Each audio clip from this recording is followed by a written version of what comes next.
There's a number you've been chasing for years, and on the day you finally reach it, absolutely nothing happens. No confetti, no email, no phone call, just a balance on a screen that ticked over while you were making coffee. This is what $100,000 actually feels like, and why the silence is the entire point. Most finance videos sell you the moment of arrival. This one is about the anticlimax, because the anticlimax is the lesson.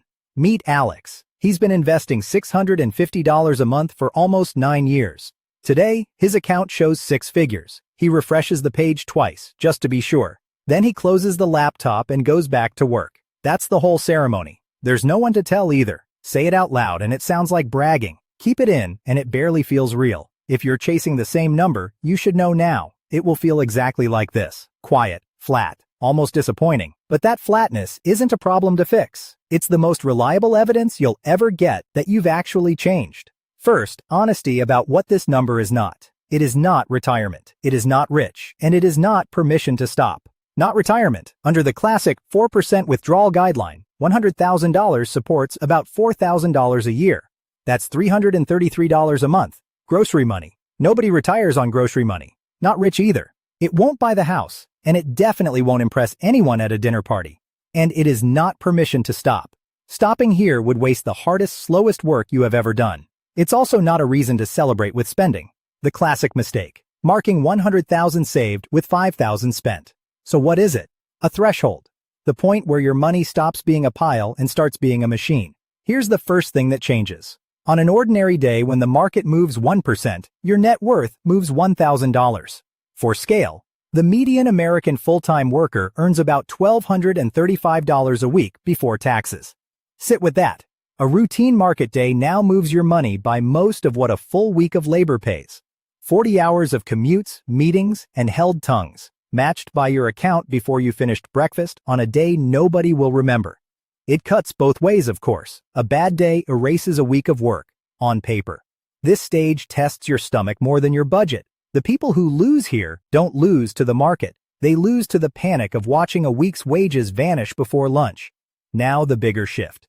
Alex deposits $650 a month, $7,800 a year of pure labor. Historically, the U.S. stock market has returned roughly 10% a year on average. Alex plans around 8% to stay conservative. And 8% of $100,000 is $8,000. For the first time, an average year out earns his own deposits. His money now earns more than his discipline does. He isn't working less. The machine has simply started working harder. Think about what your paycheck survives each month. Rent, food, insurance. The $8,000 has no bills. Every dollar of it compounds. Charlie Munger, the legendary investor, called the first $100,000 the hardest part of building wealth. A long struggle from a standing start. His reason was mechanical, not motivational. Before the threshold, growth is almost entirely you. Your deposits, your restraint, your boring months. After it, the snowball rolls whether you push or not. Your only job is to stop putting rocks in its path, so why does crossing it feel like nothing?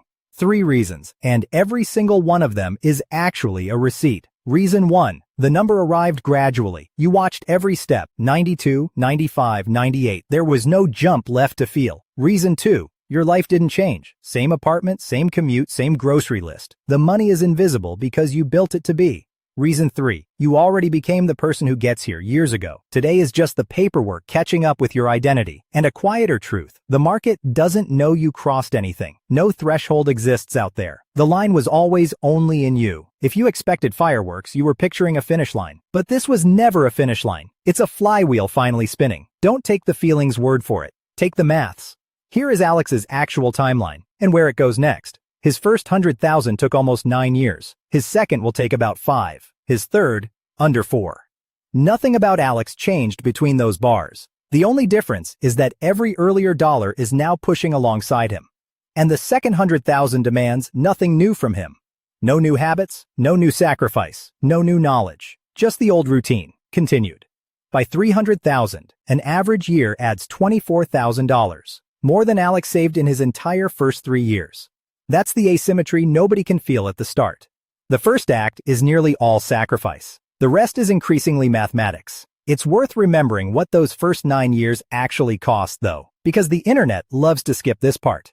Month 1, Alex deposited $650. The balance read $650. It felt completely pointless.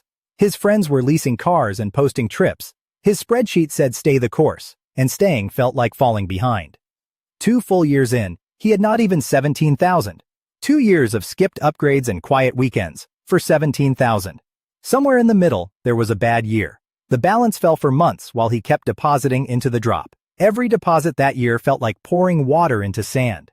In reality, those were the cheapest shares he would ever buy. 5 years in, he had about $48,000, more than half the time spent, for less than half the number. And then, slowly, the slope changed. Growth stopped being a rounding error and started being a coworker. So what should you actually do when you cross 100,000? Almost nothing, and that is harder than it sounds. Keep the same deposits. Keep the boring index funds. The funds that just buy the whole market. Don't redesign the machine now, because this is exactly where people get bored. And bored money starts reaching for risk it doesn't need. Hot stocks, borrowed conviction. Boredom is not a bug at this stage. Boredom is the fee compounding charges. Pay it gladly. One more warning. Don't move it all to cash to protect the milestone. 100,000 hiding from the market stops being a machine. Munger did say that after the first 100,000 you can ease off the gas a little. Ease off the desperation, not the deposits. What you're allowed to drop is the scarcity. The feeling that one skipped coffee decides your future. It doesn't, not anymore. Which brings us to the real answer of what $100,000 feels like. It doesn't feel like money at all. It feels like proof. Proof you can want something for 9 years without needing it to feel good along the way. Anyone can be disciplined for a month. The account is evidence of roughly 100 months, most of them completely invisible. That's also why nobody can gift you this feeling. 100,000 inherited is money. 100,000 built is a mirror. You are no longer a person trying to save money. You are a person whose money works. Those are different people. So when your day comes and the screen just sits there, let it. The balance is the receipt. And somewhere years from now, 200,000 will pass with even less noise. You won't even refresh the page twice. The silence is what a machine sounds like when it's running exactly as designed. Keep going. The next 100,000 is already faster.